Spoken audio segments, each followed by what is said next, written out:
खुशामदीद नाज़रीन, आप देख रहे हैं करंट अफेयर स्पेशल। मैं हूं शहजाद रज़ा। तालिबान का कहना है कि अगर उनकी हुकूमत को तस्लीम नहीं किया, और ये तालिबान के तर्जुमान ज़बीउल्लाह मुजाहिद जो थे, इनका इशारा या ये जो मुखातिब कर रहे थे वो अमेरिका को कर रहे थे या आलमी बरादरी को कर रहे थे, लेकिन ख़ास उनका जो फोकस था, मरकज़ था, वो अमेरिका था। तो उसके असरात जो हैं वो ना सिर्फ अफ़गानिस्तान के अंदर बल्कि इस खत्ते बल्कि पूरी दुनिया में जो है वो महसूस किए जाएंगे और देखे जाएंगे। ये अब एक थोड़ा सा सख्त लहजे में उन्होंने बात की। उसकी वजह यह कि तालिबान जो है जब से हुकूमत में आए, उन्होंने लातादाद सिफारती मुलाकातें की हैं मुख्तलिफ ममालिक के बड़े बड़े जो उनके ऑफिशल्स हैं उनके साथ, लेकिन अभी तक किसी भी मुल्क ने दुनिया भर में, क्या खत्े के ममालिक हों या आलमी बरादरी हो, उन्होंने तालिबान की हुकूमत को तस्लीम नहीं किया। और उन्होंने ये भी कहा कि जो इससे पहले जब 2001 में तालिबान और अमेरिका के माबैन जंग हुई, अमेरिका ने हमला किया 9/11 के बाद, तो उसकी वजह भी ये थी कि अमेरिका और तालिबान के माबैन सिफारती ताल्लुकात नहीं थे। तो वो जोर दे रहे हैं कि उनको जल्द अज जल्द इनको रिकग्नाइज किया जाए। एक बात यह भी है कि अमेरिका की इंटेलिजेंस एजेंसी हो या दुनिया भर के एजेंसीज हों या जितने आलमी रहनुमा हैं, वो ये कहते हैं कि तालिबान को अगर कमज़ोर किया इस वक्त हुकूमत को, तो अफगानिस्तान एक बार फिर बड़ी शदीद खाना जंगी का शिकार होगा, और उस खाना जंगी का शिकार होने का फ़ायदा जो है वो गैर रियासती अनासर उठाएंगे। ख़बरें जो मीडिया रिपोर्ट कर रहा है, इंटरनेशनल मीडिया भी, कि वहाँ पे दाइश की सरगर्मियाँ बढ़ रही हैं। वो अपने जो लोगों को भी अपनी अपने ग्रुप्स में, अपने रैंक्स में शामिल कर रहे हैं। और दाइश एक ऐसा ग्रुप है कि जिसका एजेंडा अफगानिस्तान तक महदूद नहीं है, वो पूरी दुनिया में अपना एजेंडा जो है वो फैलाना चाहता है। जबकि तालिबान कभी भी माजी में भी उनका ये मतम नज़र नहीं रहा कि अफगानिस्तान से बाहर वो किसी किस्म की, किसी के मुल्क के ताल्लुकात में या उसके मुल्क के अंदरूनी मामलात में किसी किस्म की मुखालफत करें, मुदाखलत करें, माजरत।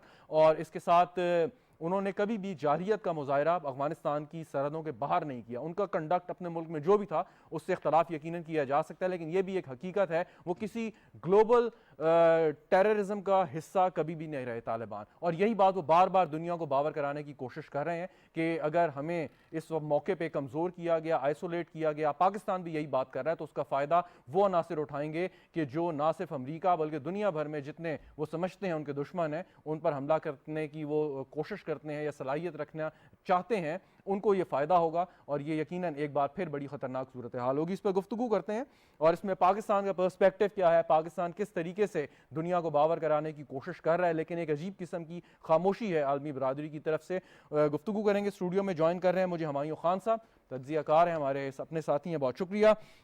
हसन खान साहब हमारे साथ मौजूद हैं, अफगानिस्तान के अमूर पे बड़ी गहरी नज़र रखते हैं। हसन खान साहब आपका भी बहुत शुक्रिया। मंसूर अहमद खान साहब हमें ज्वाइन कर रहे हैं, पाकिस्तान के ज़फ़ीर हैं काबुल में। मंसूर साहब आपका भी बहुत बहुत शुक्रिया। आप दोनों की इजाज़त से अगर मंसूर साहब से मैं आगाज़ करूँ, सर, अभी हमने तालिबान की हुकूमत को तस्लीम नहीं किया, लेकिन अब आप अफगानिस्तान में मौजूद हैं, हमारे वज़ीर ख़ारजा भी तशरीफ़ लेके गए, दीगर ममालिक के जो ऑफिशल्स हैं वो भी या तो आ रहे हैं या तालिबान के वफूद को वो दावत देते हैं। सो इस सारे सिनेरियोज़ में कि जब एक मुल्क ने दूसरे मुल्क को तस्लीम नहीं किया, सो जो डिप्लोमेटिक स्टाफ है वो किस तरीके से काम करता है, थोड़ा सा बताइए। आप किस तरीके से कंडक्ट करते हैं, कोई मुश्किलात आती हैं या मतलब नॉर्मल कंट्रीज़ या जिनके साथ डिप्लोमेटिक रिलेशन है उनके मुकाबले में? जी देखिए, तकरीबन जो है 15 अगस्त में जो चेंज हुई थी, तालिबान ने यहाँ पे आके मुल्क का नज़्म-ओ-नस्क संभाला था, तो तकरीबन 2.5 माह का अरसा गुजर चुका है। इसमें जो अगर आप ये बात करें कि किस तरह की एंगेजमेंट यहाँ पे होती है, जो डिप्लोमेटिक मिशंस मौजूद हैं, और तकरीबन 10, 11, 12 कंट्री मौजूद हैं यहाँ पे, यूएन भी मौजूद है। तो मेनली जो शुरू में तो फोकस था इवैक्यूएशन के ऊपर, जो लोग यहाँ से निकलना चाह रहे थे, गैर मुल्की या अफगान नेशनल्स भी, और अभी भी कुछ इवैक्यूएशन में, फ्री पैसेज में कुछ उनका पार्ट रह गया है।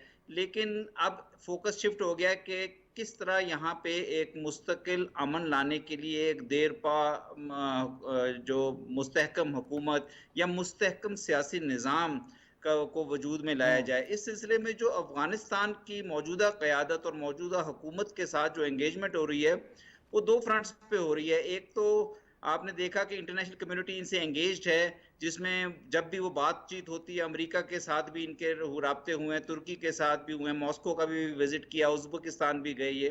तो जो भी राब्ते हैं, जो बातचीत है, उसमें एक बात है कि वसीउल बुनियाद या इंक्लूसिव हुकूमत होनी चाहिए। उसमें तालिबान का नज़रिया ज़रा फ़र्क है और इंटरनेशनल कम्युनिटी का नज़रिया फ़र्क है। तालिबान के ख़्याल में उन्होंने दूसरी कम्युनिटीज़ से लोगों को शामिल करके ये शर्त पूरी कर दी है और वो इसको मज़ीद भी देखते रहेंगे। लेकिन इंटरनेशनल कम्युनिटी का ख़्याल है कि जो पुराने सियासी जहाँ पे जी। एस्टेब्लिश्ड पार्टीज़ हैं, लीडर्स हैं, उनको भी किसी किस्म का या उनके रिप्रेजेंटेटिव्स को इसमें शमूलियत मिलनी चाहिए। फिर इसमें दूसरा जो एरिया आ जाता है वो ह्यूमन राइट्स और वुमेन राइट्स का है और वहाँ पे भी दोनों इंटरनेशनल साइड जो है बैनुल-अक़वामी बरादरी और अफ़गान हुकूमत का जो नुक्ता नज़र है उसमें थोड़ा सा इख्तिलाफ पाया जाता है। और तीसरा है काउंटर टेररिज्म का। इसके अलावा जो एंगेजमेंट है मुख्तलिफ मुल्कों की, वो बायलैटरल एंगेजमेंट भी जारी है, ख़ास तौर पे हमसाया ममालिक की। और हमारी तरफ से आपने देखा कि बॉर्डर के नॉर्मल जो इश्यूज हैं, क्रॉस बॉर्डर इश्यूज, तिजारत है, मूवमेंट ऑफ पीपल के अलावा अभी फॉरेन मिनिस्टर ने यहाँ का दौरा किया, जो कि पहला सियासी दौरा था हमारी जानिब से एक सियासी लेवल पे। और उसमें एक बहुत बड़े डेलीगेशन के साथ उन्होंने दौरा जी किया। उसमें बिल्कुल। मुख्तलिफ इंस्टीट्यूशंस के सरबराहान शामिल थे और डिस्कस किया हमने किस तरह हम अफगानिस्तान के साथ अपनी जो रिलेशनशिप है, अपनी जो एंगेजमेंट है, उसको मुस्तहकम कर सकते हैं। क्योंकि हमारे ख्याल में एक देरपा जो मुस्तहकम हुकूमत अब यहाँ पे इस्टेब्लिश होना बहुत ज़रूरी हो गया है। क्योंकि 40, 42 या 43 साल की खाना जंगी के बाद, इंटरनल वॉर के बाद, अब मेरा ख्याल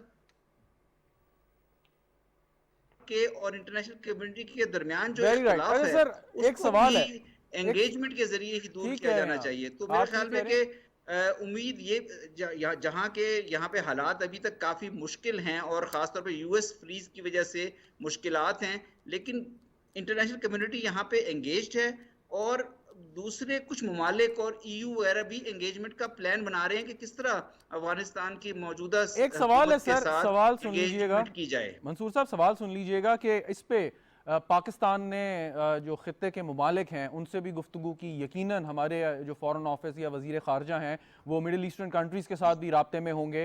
तो सोच क्या पाई जा रही है कि क्या मतलब कुछ मुल्कों ने मिलकर इन्हें तस्लीम करना है या कोई भी इंडिविजुअली पहल करने से गुरेज कर रहा है? चलें, पाकिस्तान तो है जिसके स्टेक्स भी हैं और लेकिन जो बड़े ताकतवर ममालिक हैं, चीन है, रूस है, उन्हें तो मतलब कोई प्रॉब्लम नहीं अगर वो इनफरादी तौर पे भी तालिबान को तस्लीम करने पे तैयार हो जाएं। सो एक सोच क्या पाई जाती है या फैसला क्या आपके ख्याल में होने मेरा जाएगा? ख्याल जी जी, मेरे ख्याल में आपका बड़ा मुनासिब सवाल है और बड़ा अच्छा सवाल है। मेरा ख्याल है कि सोच यही है कि इंटरनेशनल कम्युनिटी की जो के जो खदशात है या उनके जो नज़रियात हैं, वो भी अहमियत के हामिल हैं। मसलन इंक्लूसिविटी बहुत ज़रूरी है और तालिबान को भी ये समझना होगा कि किसी तरह से भी इस किस्म की इंक्लूसिविटी आए जो अफ़गान हुकूमत को भी, अफ़गान अवाम को भी काबिल कबूल हो, इंटरनेशनल कम्युनिटी को भी हो। इसी तरह ह्यूमन राइट्स और वुमेन राइट्स में आप देखें औरतों का कॉलेजों, स्कूलों, यूनिवर्सिटियों में जाना, लड़कियों का, और इसी तरह औरतों का वर्क प्लेस पर जाना, उनको बेशक यहाँ के इस्लामिक कल्चर के मुताबिक ही उनके लिए कंडीशंस क्रिएट की जाए, लेकिन बहुत ज़रूरी है। इसी तरह काउंटर टेररिज्म पे भी जो इंटरनेशनल कम्युनिटी के खदशात हैं या जो उनके ज़रूरियात हैं, मसलन ETIM से जी मुतालिक बिल्कुल। चाइना खाइफ है, दाइश के मुतालिक हम सब खाइफ हैं, TTP के मुतालिक सवालात हैं। तो इन सब पे अफगानिस्तान की हुकूमत के साथ एक कंस्ट्रक्टिव डायलॉग बहुत ज़रूरी है। और मेरा ख्याल है ये एजेंडा जब आप लेके आगे चलेंगे तो तभी कोई मिडिल लेकिन ग्राउंड सर आएगी एक एक जिसमें एक के बात है, आप ये ह्यूमन वुमेन एंगेजमेंट के राइट्स की बात, जरिए कोई मंसूर साहब, रिकॉग्निशन या जी, कोई वुमेन राइट्स तस्लीम की बात करने बिल्कुल की ठीक है सूरत कि पैदा आप होगी। एक और इंटरनेशनल पाकिस्तान ने कम्युनिटी। बड़ा क्लियरली कह दिया कि पाकिस्तान दीगर हमसाया ममालिक और रीजन के ममालिक के साथ ठीक। और इंटरनेशनल कम्युनिटी के साथ आगे बढ़ेगा। लेकिन एक बात यह है कि ठीक है, इसमें वुमेन राइट्स की बात बिल्कुल दुरुस्त की, काउंटर टेररिज्म की बात है कि तालिबान यानी अफगानिस्तान की सरजमीन इस्तेमाल ना हो दहशत गर्दी के लिए, लेकिन इंक्लूसिविटी का है कि आप कैसे डिक्टेट कर सकते हैं किस किस्म की हुकूमत बनाएं। दुनिया भर में मोनार्कीज भी हैं, ऑटोक्रेसीज भी हैं, फिर आप उन ममालिक को भी आप कहें कि जी आप जो है वो जदीद जमहूरी तकाज़ों के तहत जो है हुकूमतें कायम करेंगे तो फिर हमारे ताल्लुकात चलेंगे। तो तालिबान पे ये पोजीशन, इस पे मैं आपका पॉइंट लेता हूँ सर, लेकिन हमायूं साहब, हसन साहब को जरा शामिल कर लूँ इसमें कि जी जब ये बात हम करते हैं कि जी इस किस्म की आप करें, इंक्लूसिविटी लेके आएँ। अब तालिबान जो, जैसे एम्बेसडर साहब भी कह रहे थे, वो 20 साल से एक स्ट्रगल करते हुए आए हैं और अब अगर उनको कोई डिक्टेट करेगा तो वो क्यों मानेंगे वो? नहीं, ये बड़ा बड़ा अहम सवाल है और इसमें अगर आप दोनों जानिब से देखें तो अमेरिका जो कि दोहा मुआहदे के तहत एग्रीमेंट करके और उनको पावर शेयरिंग दे के गया है, उसने इस वक्त अब सारी दुनिया को, अगर वो कहा जाए कि उनकी दुम पर पाँव रखा हुआ है, non recognition of Taliban government. और आपका सवाल बड़ा वैलिड है। अमेरिकन अगर इस वक्त भी देखा जाए तो बहुत सारे ममालिक ऐसे हैं जिसमें कोई डेमोक्रेसी नहीं है, उनके साथ उनके बहुत अच्छे डिप्लोमेटिक ताल्लुकात हैं, इकोनॉमिक ताल्लुकात हैं और कल्चरल हर किस्म के लिंक्स हैं। तालिबान से इस वक्त ये एक्सपेक्ट कर लेना कि फौरी तौर पे 20 साल की उस खाना जंगी, और उससे पहले भी तालिबान उससे पहले अफगानिस्तान को बहुत अच्छी हालत में नहीं था, पिछले 25-30 सालों से, वो 40 सालों से वो लड़ाई की हालत में। तो अचानक ये एक्सपेक्ट कर लेना कि एक वेस्टर्न फॉर्म ऑफ डेमोक्रेसी की तरह का ले आए। अभी इस वक्त जिस के ऊपर आर्गूमेंट हो रहा है, पाकिस्तान का भी स्टांस बड़ा उस पर अहम है कि एक ह्यूमैनिटेरियन क्राइसिस इन द ऑफिंग।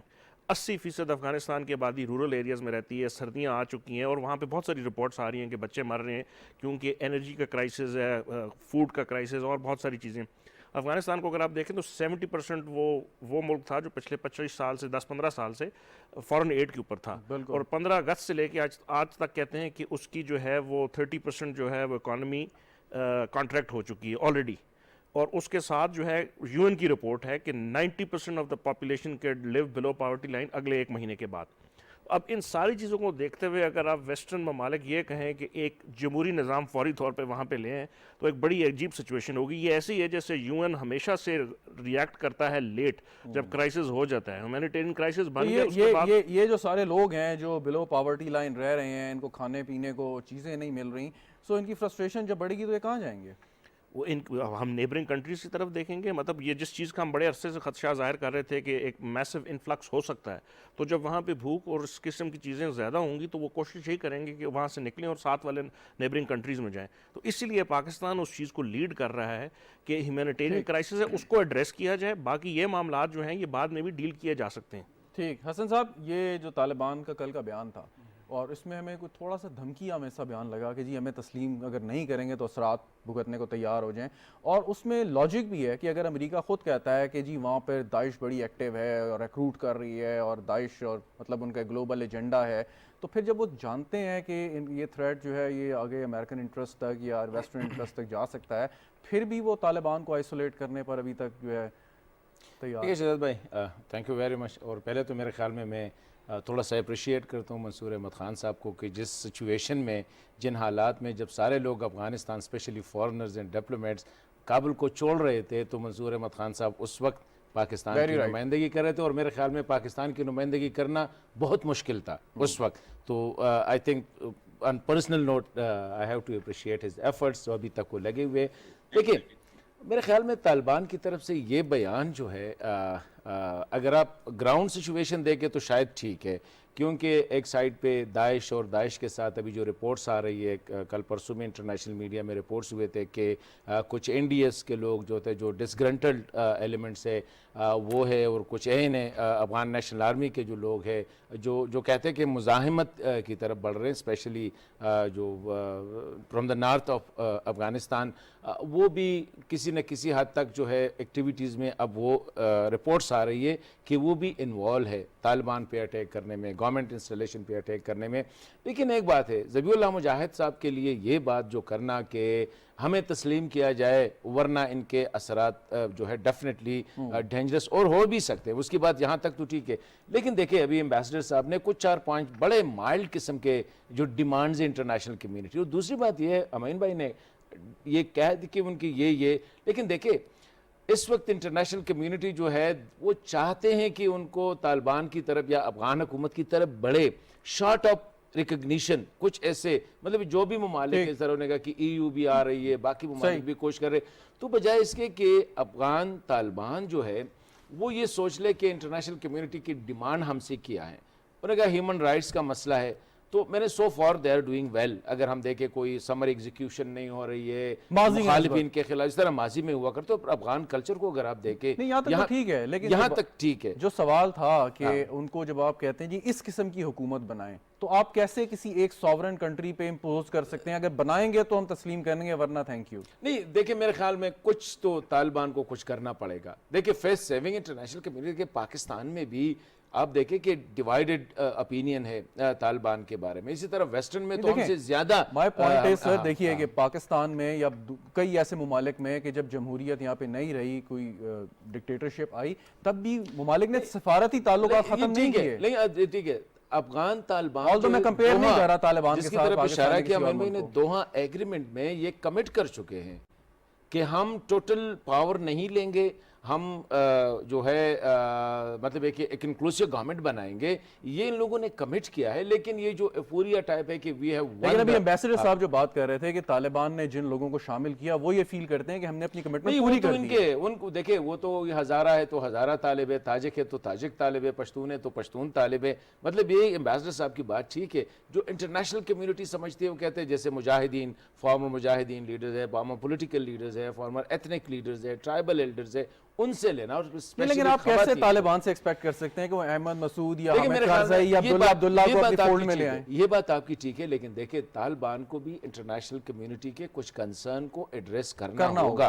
ठीक। स्पेशली देखिए खवातीन का क्या मसला है, अगर आप कहते हैं कि जी 6 साल तक Very बच्ची right. जा सकती है लेकिन 10 साल तक बच्ची ठीक, नहीं जा ठीक। सकती, ये कैरीज नो वेट, नंबर 1। दूसरी बात ये कि इंसानी हकूक के हवाले से मेरे ख्याल में they have a very good but case to you present to the expect world. कि तालिबान ओवरनाइट चेंज हो जाए, जैसे हुमायूं साहब ने कहा? इतना मुश्किल देखिए है? चेंज होना पड़ेगा, होना अभी पड़ेगा, देखिए it's a जहाज big से if, निकल चलें। के अभी गवर्नेंस की तरफ ठीक, आना है। चलें, अभी पहले चलें। जो आप जन्नत जो है Right. ना, जन्नत जाने के लिए अपने जहाद का रास्ता इख्तियार किया था, अभी जन्नत जाने के लिए खिदमत का रास्ता इख्तियार खिदमत का रास्ता। चलें, वेरी गुड पॉइंट। मंसूर साहब ये जरा फरमाइएगा कि फर्क क्या है रिलेशनशिप में डील करने में? हमने देखा कि अशरफ गनी साहब की जो हुकूमत थी उससे पहले वो पाकिस्तान के साथ बहुत अच्छे आइडियल सिफारती ताल्लुकात नहीं थे, उनका झुकाव भारत की तरफ था, पाकिस्तान के बारे में तरह तरह के इल्ज़ामात उनके हुक्काम लगाया करते थे। और अब तालिबान है तो जो एक कंडक्ट है या जो एक डिप्लोमेटिक इंगेजमेंट से फ़र्क क्या है डील करने में उस वक्त की हुकूमत और अब की हुकूमत में?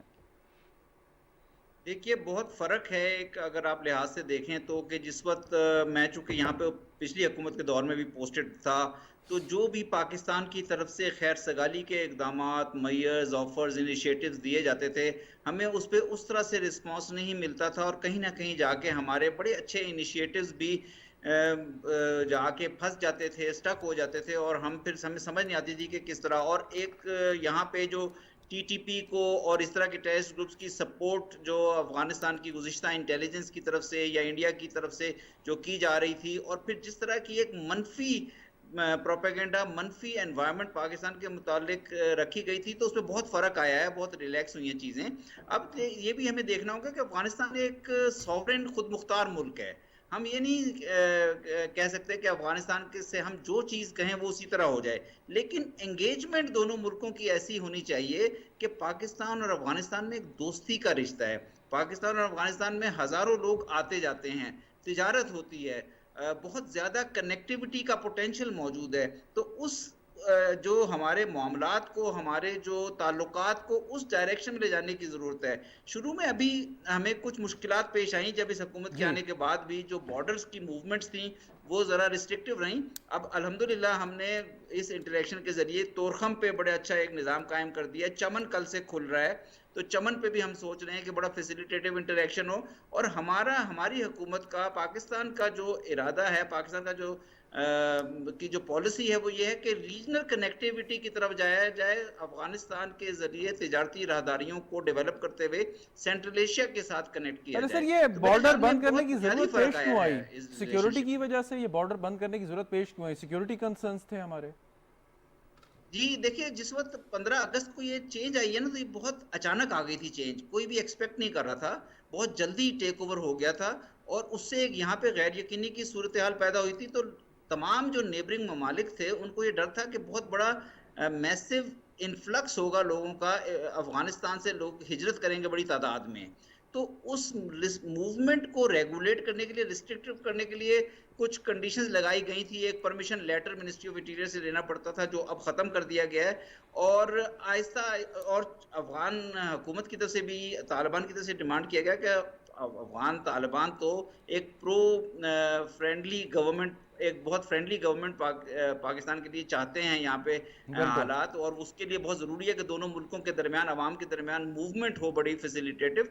तो अब हम उसी डायरेक्शन की तरफ बढ़ रहे हैं ताकि दोनों ममालिक के दरमियान मूवमेंट्स को आसान से आसान बनाया जाए और तिजारत को फ़रोग़ दिया जाए, जो रिस्ट्रिक्टिव रही पिछले 20 साल के दौरान। बिल्कुल। अच्छा सर, ये जो माजी में अशरफ गनी या उससे पहले हामिद करज़ई की हुकूमतों में भारत का इन्फ्लुएंस था, भारत अफगानिस्तान की सरजमीन मुख्तलिफ गैर रियासती अनासर की को इस्तेमाल करते हुए पाकिस्तान के ख़िलाफ़ इस्तेमाल कर रहा था, और जो कॉन्सुलेट्स थे भारत के, जो आप समझ लीजिए कि सेफ हेवन के तौर पे वो लोग इस्तेमाल करते थे, अभी भी क्या कोई ऐसी एक्टिविटी चल रही है, वो ख़त्म हो गया सिलसिला?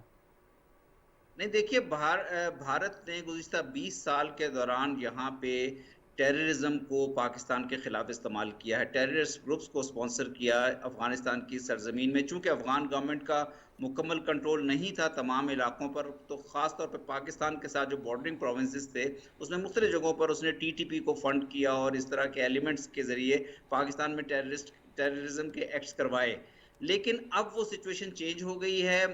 अब यहाँ पर अफगानिस्तान की मौजूदा हुकूमत ने ये अश्योरेंस दी है बाकायदा पाकिस्तान को कि अफगानिस्तान की सरजमीन न सिर्फ ये कि पाकिस्तान के खिलाफ बल्कि किसी भी मुल्क के खिलाफ इस्तेमाल नहीं होगी। और जो हमारी अभी रिसेंट विजिट हुई है इसमें हमने एग्री किया है कि दोनों मुल्कों के सिक्योरिटी मैकेनिज्म्स को रिवाइव किया जाएगा, एपेप्स को रिवाइव किया जाएगा, और दोनों ममालिक ये इंश्योर करेंगे कि बॉर्डर के दरमियान जो मूवमेंट है वो बड़े डॉक्यूमेंटेड तरीके से भी हो और बहुत ही एक दूसरे से फ्रेंडली तरीके से हो। सर, ये अश्योरेंस तो बिल्कुल अच्छी बात है, उन्होंने दी है। मैं ऐसे पूछना चाह रहा हूँ, अश्योरेंस में और एग्जैक्टली रियलिटी इस वक्त या ग्राउंड सिचुएशन क्या है, वो ज़रा सा बताइएगा, क्योंकि अभी भी अटैक्स तो हो रहे हैं हमारे सिक्योरिटी फोर्सेस पे, और हमें इत्तलात यही मौसूल होती हैं कि अक्रॉस द बॉर्डर से वहाँ पे लोग आए या वहीं से उन्होंने कुछ ऐसी कार्रवाई की, तो ऐसी इत्तलात तो आ रही हैं। तो ये कौन है फिर? अगर वहाँ पे ये उन्होंने अश्योरेंस भी दे दी, वो लोग भी चले गए, तो फिर ये कौन लोग हैं? देखिए, जो अफगानिस्तान की इदारों के साथ, अफगानिस्तान की हुकूमत के साथ जो हमारी बातचीत हुई है, उन्होंने ये यकीन दहानी कराई है कि यहाँ पे कोई इस किस्म की एक्टिविटी नहीं होगी, और अगर कोई इनफरादी तौर पर इंडिविजुअल्स या कोई ग्रुप्स इस किस्म की एक्टिविटीज करेंगे तो उनके साथ बहुत सख्ती से निपटा जाएगा। तो मेरे ख्याल में ये बड़ी एक क्रेडिबल एश्योरेंस है, और फिर जब दोनों मुल्कों के सिक्योरिटी के इदारे आपस में बैठेंगे तो वो फिर इसकी निटी ग्रिटी और इसकी डिटेल्स को आपस में तय कर सकते हैं कि किस किस्म का ताउन होना चाहिए इन ग्रुप्स के खात्मे के लिए। बिल्कुल हुमायूं साहब, ये मतलब वो वाली बात तो यकीनन नहीं रही होगी, लेकिन फिर भी अगर मतलब बावजूद एश्योरेंस के, ज़ाहिर है वो सारा एरिया कंट्रोल नहीं कर सकते। आप लोग जैसे बता रहे हैं कि जिस किस्म के अभी मसाइल हैं, पूरी तरीके से हुकूमत जो है स्टेबल भी नहीं है, रिकग्नाइज भी नहीं है, इकनॉमिक इशूज़ हैं, सो वो मतलब उनको शायद कंट्रोल करना मुश्किल हो ऐसे अनासर को। लेकिन फिर भी जो लोग अभी कार्रवाई कर रहे हैं वहाँ से बैठ के, या वहाँ से आते हैं हमारी ख़ास तौर पर सिक्योरिटी फोर्सेस को अटैक करते हैं, वो कौन है फिर? कोई स्प्लिंटर्स हैं, कोई स्लीपर सेल्स हैं, क्या हैं वो? नहीं, आप ये देखें कि 15 अगस्त के बाद मतलब history has taken a different turn, लेकिन उसका मतलब ये नहीं है कि जो पिछले 20 साल से वहाँ पे, जिस तरह एम्बेसडर साहब ने भी कहा और हम सबको पता है कि वहाँ पे वो अनासर थे जो कि अफ़गान की जो पिछली गवर्नमेंट थी उनकी वजह से या उन NDS की वजह से और बहुत सारे जो वहाँ पे अनासर थे उनकी हेल्प से वो पाकिस्तान के अंदर एक्टिविटीज़ करते रहे। ना सिर्फ वो, अगर आप अपने पाकिस्तान के पिछले चंद महीनों के उस टेक ओवर से पहले देखें तो जो दासू अटैक हुआ उसमें हमें उनके नज़र आए, जो कोयटा में अटैक हुआ था उसमें अफ़गानिस्तान से हेल्प थी, जो बलूचिस्तान में बेतहाशा हुए उनमें उनकी थी। तो इसका मतलब ये नहीं कि 15 अगस्त से जैसे ही अफगानिस्तान आया वो सारे लोग चले गए, वो वही हैं, वो स्प्लिंटर ग्रुप्स जो हैं वो वहाँ भी हैं, आप उनको स्लीपर सेल्स कह लें या उनके वो लोकल लोग कह लें, वो मुख्तलिफ हैं। अब जो सवाल जहाँ से आपने एम्बेसडर साहब से भी किया था, जिसकी तरफ मैं रीइंफोर्स करना चाह रहा था कि इंटरनेशनल कम्युनिटी का फ़र्ज़ बनता क्या है कि आप इस वक्त जो है इस बहस पे लगे हुए हैं, जो कि चाहिए, मतलब होना चाहिए कि तालिबान को भी शायद थोड़ी सी लचक दिखानी चाहिए कि वो जो हसन खान साहब ने कहा कि वेमेन राइट्स के ऊपर या ह्यूमन राइट्स के ऊपर कुछ दिखाना होगा, because it's going to be give and take. लेकिन नोइंग तालिबान जिस किस्म के वो रहे हैं और हार्ड नेगोशिएटर रहे हैं, आप अचानक जो है उनसे हर चीज़ एक्सपेक्ट ना करें। इंटरनेशनल कम्युनिटी को इंटरम गवर्नमेंट को एक्सेप्ट करना चाहिए, उसके बाद आपको टाइम फ्रेम दे देना, आपने नेगोशिएशन करनी और आपने अफगानिस्तान की पॉपुलेशन को देखना है। आप ह्यूमैनिटेरियन क्राइसिस बना लेंगे, जिस वक्त फाका कशी शुरू हो जाएगी, मैस माइग्रेशन शुरू हो जाएगी, उस वक्त आप कहेंगे कि जी अब हम इनको हेल्प करते हैं। इस वक्त पाकिस्तान शायद वो वाहिद मुल्क है, और उसके बाद चाइना जो है, जिसने जो है ना मुसलसल कितने पिछले जो है 15 अगस्त से लेके अभी तक जो है वो आपने पहले सवाल के जवाब में जो एक बात की, और वो बड़ी अहम बात है कि 75% वो डिपेंडेंट थे फॉरेन एड, राइट? तो क्या इन लोगों का ये एजेंडा तो नहीं है कि इनको नीज पर ले आए, घुटनों पर ले आए, इनको रोक दें, चोक कर दें, मतलब ये मजबूर हो जाए हमारे टर्म्स पे आने पे खेलने के लिए? मेरा ख्याल है नेगोशिएशंस में शायद ये होता है। अब देखना ये है कि इंटरनेशनल कम्युनिटी जिसमें लीड जो है, अगर उसको देखा जाए यूरोपियन यूनियन या अमेरिका कर रहा है, कि वो वहाँ की अवाम को देख रहे हैं या तालिबान के साथ उन्होंने नेगोशिएट करके कहना है कि पहले हमारी सारी शराइत माने, उसके बाद आपके अगर लोग मर रहे हैं तो वो मरते रहे, हमें उससे परवाह नहीं, आप हमारी इन शराइत को माने, फिर हम आपको रिकग्नाइज करेंगे, आपके पैसे आपको देंगे। ईयू ने भी कुछ अभी पैकेज दिया, ठीक है, देखिए अनाउंसमेंट्स हुई हैं, अनाउंसमेंट्स हुई, और ये भी अनाउंस किया कि जी ये जो सारी डिस्ट्रीब्यूशन होगी या लगेगा ये हमारी तंजीमों के जरिए होगा। जी। इसका मतलब ये है कि वो सरकारी मुलाजमीन को पैसे उन्होंने नहीं देने, वो सिर्फ और सिर्फ ह्यूमैनिटेरियन प्रोजेक्ट्स के ऊपर फोकस करेंगे। इट मीन्स कि जो एक गवर्नेंस का सिस्टम बनना है वो तो नहीं चल पाएगा। वो नहीं चलेगा। आपका जो सवाल था कि वो क्या उन्होंने एश्योरेंस दे दी है पाकिस्तान को कि आपके मुल्क के अंदर दहशतगर्दी नहीं होगी? अगर आप उनकी आर्मी, उनकी जो लैंड फोर्सेज हैं, पुलिस है, उनके पास तनख्वाहें नहीं होंगी, उनको खाने के लाले उनके बच्चों को नहीं मिल रहे होंगे, और उनसे आप एक्सपेक्ट करें कि हर चीज़ को जो है ना उन एश्योरेंस को रेप्लिकेट करें। ईयू ने 1.2 बिलियन की प्लेज किया। उसके अलावा यूरोपियन यूनियन का जो हुआ उसमें G20 की जो स्पेशल कॉन्फ्रेंस हुई थी अभी, वीडियो कॉन्फ्रेंस, उन्होंने 1 बिलियन का प्लेज किया। ये सारे प्लेजेस हैं। वो प्लेजेस जब तक ट्रांसलेट नहीं होंगे एक्चुअल डिसबर्समेंट में, तब तक वो गवर्नमेंट कुछ नहीं कर सकेगी, और मेरा ख्याल है ये चलता रहेगा। सही। हसन साहब, अशरफ गनी की गवर्नमेंट आई, उससे पहले अमेरिका ने बड़ी कोशिश करके तालिबान को हटाया, जितनी मिलिट्री माइट लगाई। हामिद कारज़ाई की हुकूमत से लेके उसके दौर में जो करप्शन की कहानियाँ आप बहुत बेहतर जानते हैं, रिपोर्ट भी करते रहे हैं। अशरफ गनी के बारे में जो अमेरिकी वज़ीर ख़ारिजा का हालिया बयान है कि हमसे वादा किया था कि वो मरते दम तक लड़ेंगे, लेकिन उसके बाद वो भाग गए। सो पॉइंट इसके अमेरिका ने जो अपने लोग रखे हैं, जो चॉइसेस सामने की, सो वो तो बिल्कुल फेल हो गए, उसकी कोई भी वजह हो। तो तालिबान को अमेरिका क्या ट्राई करना चाह रहा है? वो क्या फिर उन्हीं लोगों को वापस लाना चाह रहा है जो 20 साल चले हुए कारतूस हैं कि वो दोबारा आएंगे और पता नहीं कोई इनकलाब लेके आ जाएंगे?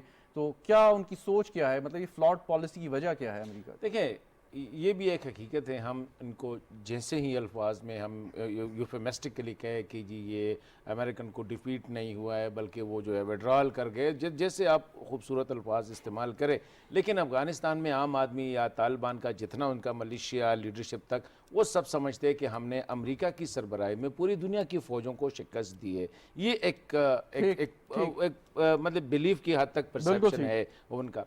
अभी ये है, इसी तरह इंटरनली अमेरिकन पॉलिसी मेकर्स या उनके जो मिलिट्रीज है वो भी समझते कि हाँ हमें नाकामी हुई है, इन वे क्लोज टू डिफीट उनको हो गई है।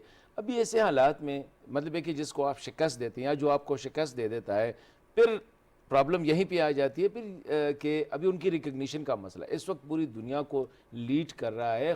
चाइना जितना भी पावरफुल हो, रशिया जितना भी पावरफुल हो, लेकिन लीड कर रहा है अमेरिका। प्रियंका चौधरी जो है वो तो अभी भी अमेरिका है वन। इसी तरह यूरोप जो है, इस तरह नाटो, यूरोपियन यूनियन, ये जो है डेफिनेटली अमेरिका की गोद में पड़े हुए हैं। ये नहीं है कि वो अमेरिका को एनाई नहीं कर सकते। ये एक इशू है। मेरे ख्याल में ऐसे मौके पे बड़ी पॉलिसी जो है अडॉप्ट करनी पड़ेगी, मतलब एक प्रूडेंशियल जिसे कहते हैं कि प्रूडेंट जाना पड़ेगा तालिबान को। लेकिन रीजनल कंट्रीज कितना कर सकते हैं? उस दिन रशिया में मॉस्को में कॉन्फ्रेंस हुआ, उसमें तालिबान को इनवाइट किया गया, बहुत बड़ी पेशरफ थी ये।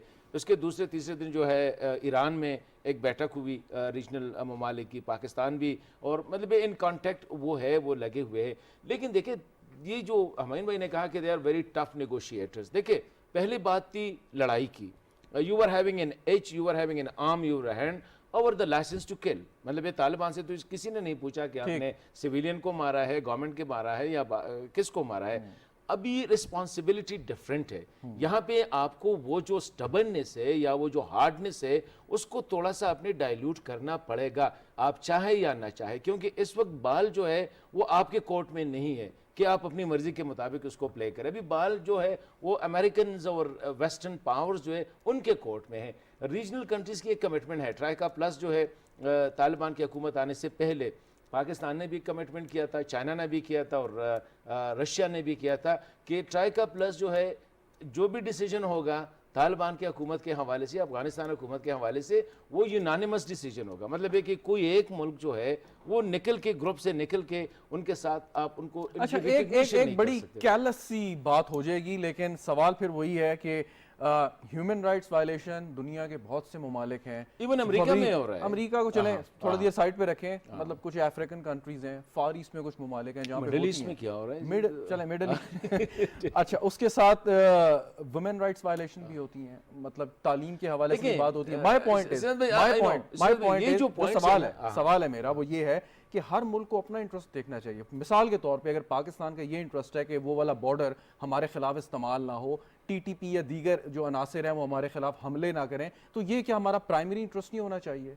देखिए, मेरे ख्याल में पाकिस्तान ने पहले भी अकेले जो है ना सोलो फ्लाइट की थी, जो 1996 में तालिबान आए थे। 2 ममालिक और थे। वो थे, वो फिर वो विड्रा कर गए थे, we were alone in the field, ये एक मसला था। और उसने अभी तक, हम जो है ना सफ़ीर साहब को अच्छी तरह पता है कि अभी तक हम उस डर्ट को जो है क्लींस करने की कोशिश कर रहे हैं अभी तक। इस वक्त मेरे ख्याल में पाकिस्तान के लिए प्रूडेंट पॉलिसी ये है कि go with the international community, specially अगर आप मतलब है कि यूएस एंड वेस्ट को कर रहे हैं, एटलीस्ट जो चाइनीज़ है, रशियंस है, ईरान है, टर्की है, या जो सेंट्रल एशियन स्टेट्स है, एटलीस्ट उनको मिला के जो भी अप्रोच होगा वो रीजनल अप्रोच होगा, जो भी अप्रोच होगा वो इंटरनेशनल अप्रोच होगा, कम्युनिटी के साथ जाना पड़ेगा। क्योंकि ऑलरेडी पाकिस्तान ने अफगानिस्तान के हवाले से बहुत कुछ खोया है। देखिए, और अभी भी मैं एक बात शहजाद भाई, अभी आप बता रहे थे टीटीपी के हवाले से, तालिबान ठीक है उनके साथ फोर्स नहीं है, आप कह रहे हैं या एम्बेसडर साहब कहते हैं कि उनकी हुकूमत इतनी इस्टेब्लिश नहीं है। एटलीस्ट उनका जो अमीरुल मोमिनीन है मुल्ला हिबतुल्लाह साहब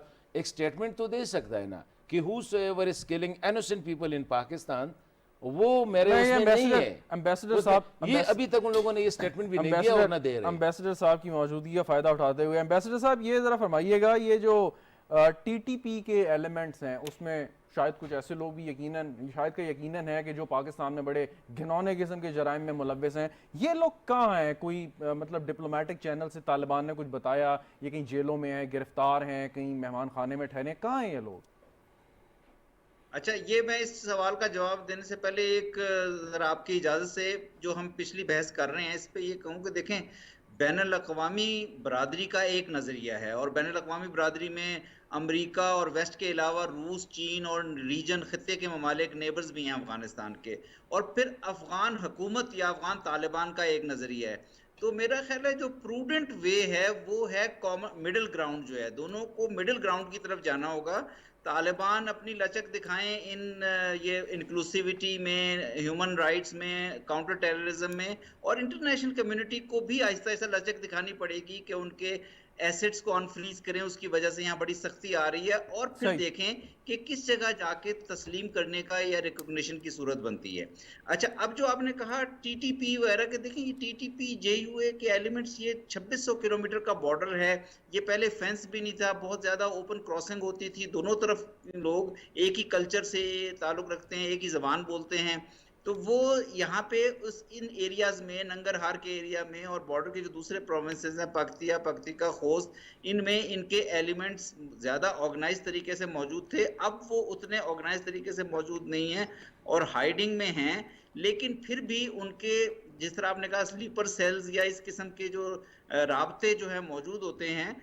हमारे जो डिस्कशन हुई है अफगानिस्तान और पाकिस्तान की सिक्योरिटी अथॉरिटीज़ के दरमियान जो डिस्कशन हुई है, उसमें ये यकीन दहानी कराई गई है कि इन तमाम एलिमेंट्स का सद्देबाब किया जाएगा। और अब वो किस तरह से किया जाएगा, वो मेरा ख्याल हम जो हमारे जो एपेप्स के जो सिक्योरिटी और इंटेलिजेंस के ग्रुप्स हैं उनके ज़रिए इस तरह के इकदाम लेंगे कि ये टीटीपी जेयूए एलिमेंट्स भी या बलोच इंसर्जेंट्स भी जो कोई एंटी पाकिस्तान की सॉइल पे यहाँ से कोई किसी किस्म के इकदाम ना करें। अच्छा सर, लेकिन उसमें सद्देबाब बहुत अच्छी बात है किया जाएगा। एक तो अश्योरेंस आ गई कि जी हमारी सरजमीन इस्तेमाल नहीं होगी। दूसरा जो लोग कहते हैं कि जी ये टीटीपी खास तौर पे ये वो एलिमेंट्स हैं कि जो अमेरिका के खिलाफ या गुज़श्ता जो हुकूमत थी उसके खिलाफ तालिबान के शाना बशाना उनके साथ भी लड़ रहे थे, तो रैंक्स ज्वाइन किए थे। तो ये भी खदशात आए कि वो शायद ऐसे लोग जो पाकिस्तान को इंतहाई जराइम में मतलूब हैं उनको हवाले ना करें। तो क्या हमें प्रेस करना चाहिए उन्हें कि जी ठीक है आपकी रिकग्निशन की बात सर आंखों पे, लेकिन ऐसे लोग जिन्होंने एपीएस में बच्चों को शहीद किया, हमारे सिक्योरिटी फोर्सेस वाले लोगों को शहीद किया, जो मतलब हार्डकोर क्रिमिनल्स हैं, दहशतगर्द हैं, उनको प्लीज आप हवाले करें। कोई ऐसी बात होनी चाहिए या नहीं?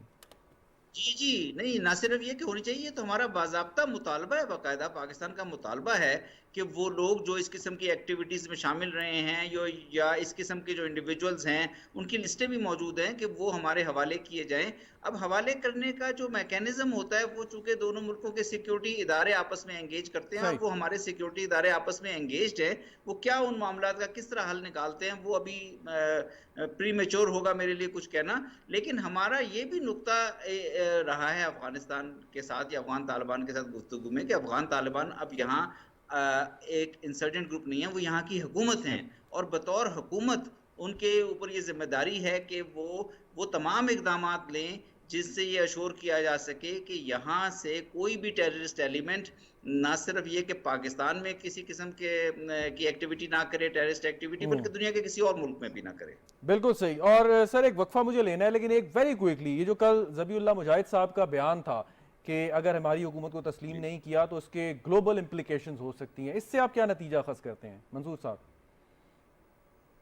देखिए, वो तो मेरा ख्याल है कि उनकी अफ़गान तालिबान की क़यादत है, जो यहाँ की हुकूमत है, उनका ये बड़ी एस्टैब्लिश्ड पोजीशन है कि अफ़गान हुकूमत को फ़ौरी तौर पे तस्लीम करना ज़रूरी है।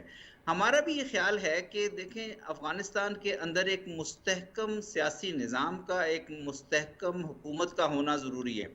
गुज़िश्ता 40 साल से यहाँ पे कोई मुस्तहकम हुकूमत नहीं थी, तो उसका नतीजा हमने देखा, या खाना जंगी रही, पहले जिहाद रहा, फिर खाना जंगी रही, सही। और बाद में जब अमेरिका और नेटो की फ़ौजें भी यहाँ पे थी, तो यहाँ पे बहुत ज़्यादा टेररिस्ट ग्रुप्स ने जगह बनाई, अल-कायदा हो, दाइश हो, या टीटीपी और ठीक। जेयूए या ईटीआईएम हो।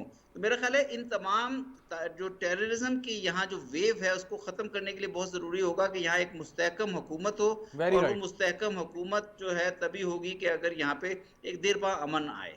बिल्कुल ठीक। नाज़रीन एक वक्फा लेते हैं, वक्फे के बाद गुफ्तगू जारी रहेगी, साथ रहिएगा।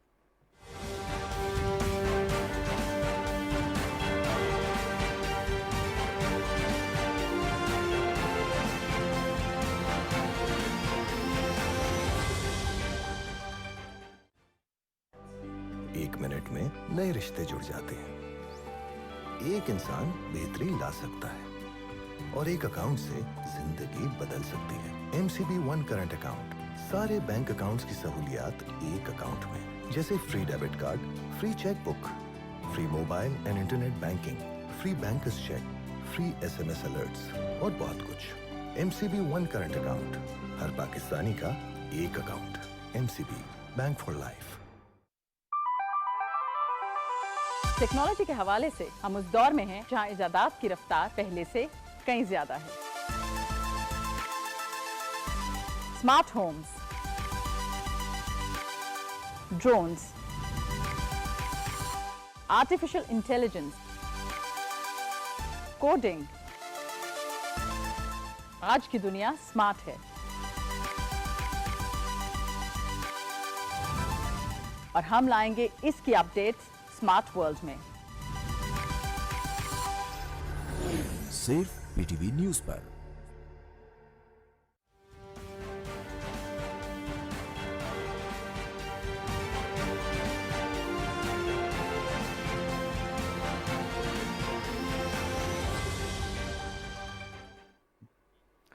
प्रोग्राम में एक बार फिर खुशामदीद नाज़रीन। बात कर रहे हैं अफ़गानिस्तान की और पाकिस्तान के साथ ताल्लुकात, दुनिया भर में असरात, इस वक्त क्या सूरत हाल है। हमैया खान साहब, एम्बेसडर साहब ने बड़ी सैर हासिल गुफ्तगू की, कुछ इन्फॉर्मेशन भी हमें दी और बड़ी शेयर की, और ये अभी हम वक्फे के दौरान बात कर रहे थे चमन बॉर्डर की ओपनिंग की, और कल से एम्बेसडर साहब ने भी जो हमें बताया है कि कल से वो बॉर्डर खुल रहा है। तो चमन बॉर्डर के खुलने का क्या मतलब है वैसे आपकी नज़र में? मेरे ख्याल है बड़ा अहम डेवलपमेंट है। जिस तरह एम्बेसडर साहब कह रहे थे कि अब इस वक्त पाकिस्तान का जो मकसद है कि वो उन ह्यूमैनिटेरियन एड के साथ उनके साथ ट्रेड की जाए, ताकि उनकी जो डिपेंडेंस है बाहर की दुनिया के साथ वो थोड़ी सी कम हो, जिसमें उनको ग़ज़ाई अशिया पहुँचाएँ, दवाइयाँ पहुँची जाएँ। इट्स अ लैंडलॉक कंट्री, ये सबको पता है।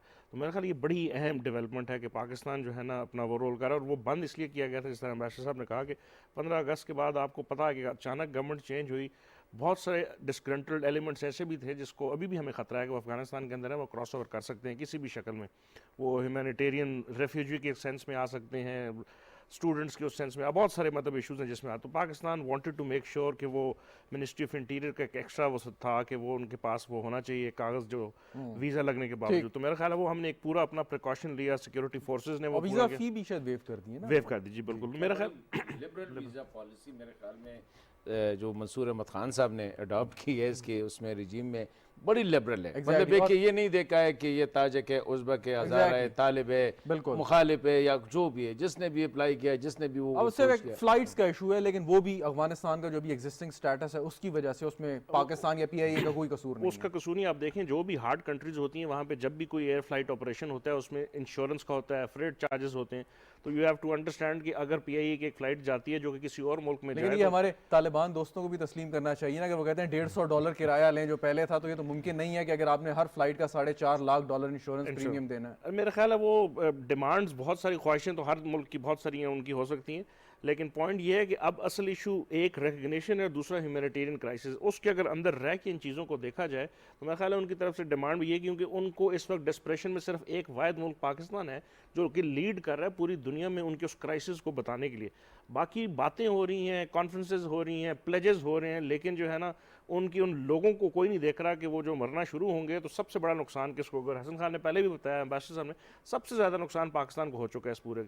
तो मतलब इसमें no love for the new government but it is the people of Afghanistan जो कि सफ़र कर रहे हैं।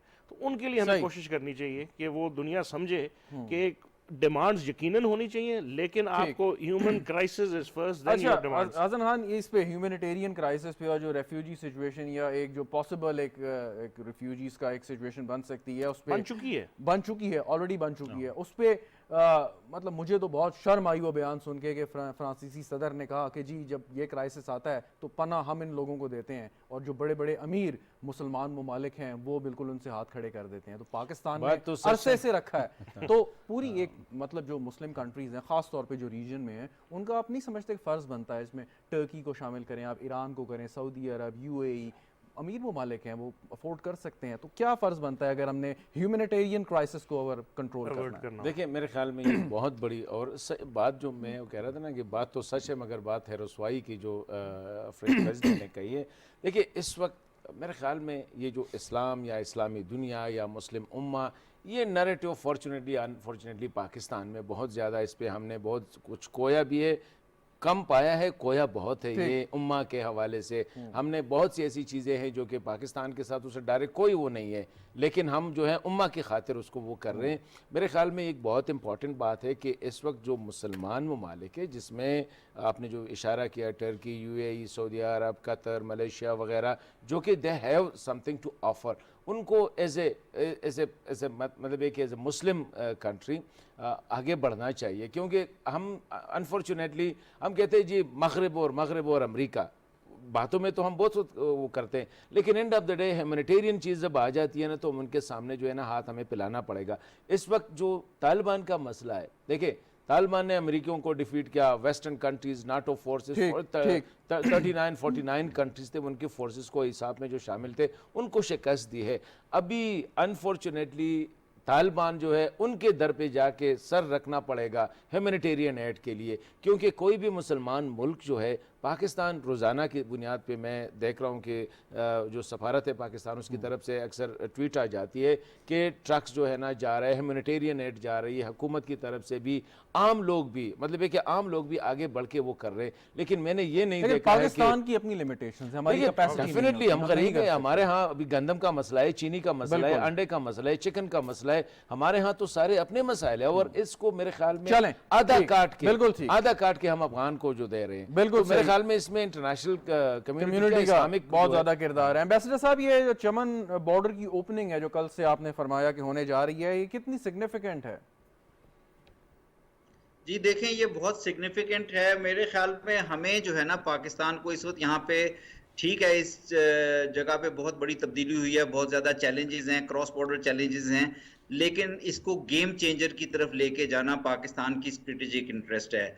वो इस तरह के पाकिस्तान और अफगानिस्तान के जो ताल्लुकात हैं उसमें लोगों की फ्री मूवमेंट बहुत ज़रूरी है। लोगों की फ्री मूवमेंट से मतलब है आप वीज़ा रेजीम रखें, आप डॉक्यूमेंटेड सिस्टम रखें, जो भी रखें, लेकिन लोगों का आना जाना आसान होना चाहिए। और इस बात को मेरा ख्याल मेरे हमारे पैनलिस्ट जो हैं हसन साहब भी, हुमायूं साहब भी जानते हैं कि जब कभी भी मूवमेंट में रुकावट आएगी तो पाकिस्तान और अफगानिस्तान में तनाव पैदा होगा। इसलिए एक फ्री मूवमेंट, फैसिलिटेटेड मूवमेंट होनी चाहिए। दूसरे, पाकिस्तान को तिजारती राहदारियों की तरफ आना चाहिए। गवादर की पोर्ट के जरिए आप यहाँ से अफगानिस्तान के थ्रू, पहले तो अशरफ गनी हुकूमत इन चीज़ों को एनकरेज नहीं कर रही थी, अब आप ताजिकिस्तान के साथ डायरेक्ट रास्ता खोल सकते हैं, आप उज़्बेकिस्तान के साथ रेलवे लाइन जो ट्राइलेटरल बन रही है उसको खोलें, आप एनर्जी के प्रोजेक्ट की तरफ जाएं। ताकि कभी तुर्कमेनिस्तान के डिप्टी प्राइम मिनिस्टर इसमें एक सवाल है, आपने बिल्कुल सही दुरुस्त फरमाया, कॉरिडोर गेम चेंजर की तरफ सर, वक्त बचा लूं, एक सवाल पूछ कुछ लूं। वक्त लगेगा लेकिन हमारी तरह हुकूमत से मुतालबा कर रही है ना। नहीं, मेरा एक सवाल है इस पे वेरी क्विकली। एक तो ये कि ये तालिबान की हुकूमत पहले भी थी तो उस तरीके से राहदारियों से हम फायदा नहीं उठा सके, जिसकी बुनियादी वजह थी सिक्योरिटी सिचुएशन। तो आप समझते हैं कि इस वक्त सिक्योरिटी सिचुएशन ऐसी है कि हम ये राहदारियों की तरफ जा सकते हैं, या पहले ये वाला मसला हल करना पड़ेगा? नहीं, हेलो जी, आपसे सवाल है। आवाज आ रही है जी? जी जी आ रही है। जी जी, देखें, मेरे ख्याल में कि सिक्योरिटी के चैलेंजेस तो हैं, और हमें देखें इन चीज़ों को, राहदारियों की तरफ जाने का जरिया क्या है। आप अपने जो एग्जिस्टिंग रूट्स हैं उनको सबसे पहले फैसिलिटेटिव कर दें। तोरखम और चमन और गुलाम खान, बादीनी, अंगूर अड्डा, यहाँ से बहुत बड़ी तिजारती रूट्स ऑलरेडी एस्टेब्लिश्ड हैं, इनको ज्यादा से ज्यादा फैसिलिटेटिव कर दें। एम्बेसडर साहब से पूछ ले कि उसमें जितने हर्डल्स है, काबुल, उसमें जितने हर्डल्स है वो भी हर्डल्स वो पूछे, हर्डल्स कितने हैं? ये जो हर्डल्स है, परसों तरसों जो डेलीगेशन आई थी अफगान की, खानजान साहब अलकोज़े साहब की सरबराही में, वो ये कह रहे थे कि वहाँ पे 8-9 एजेंसीज है जो कि एक ट्रक को 8-9 दफा चेक करते हैं, जिसकी वजह से बहुत क्विकली लास्ट 1 मिनट एम्बेसडर साहब।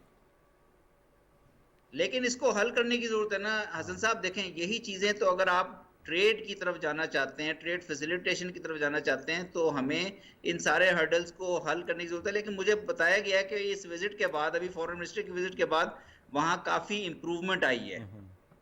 बिल्कुल ठीक, बहुत बहुत शुक्रिया मंसूर अहमद खान साहब, हमारे एम्बेसडर काबुल में, आपने टाइम निकाला, बहुत शुक्रिया। हुमायूं खान साहब आपका भी शुक्रिया, हसन खान साहब आपका भी शुक्रिया, मैं ज्वाइन किया। नाज़रीन, आपने गुफ्तगू सुनी, प्रोग्राम देखने का शुक्रिया, इजाज़त दीजिए, खुदा हाफ़िज़।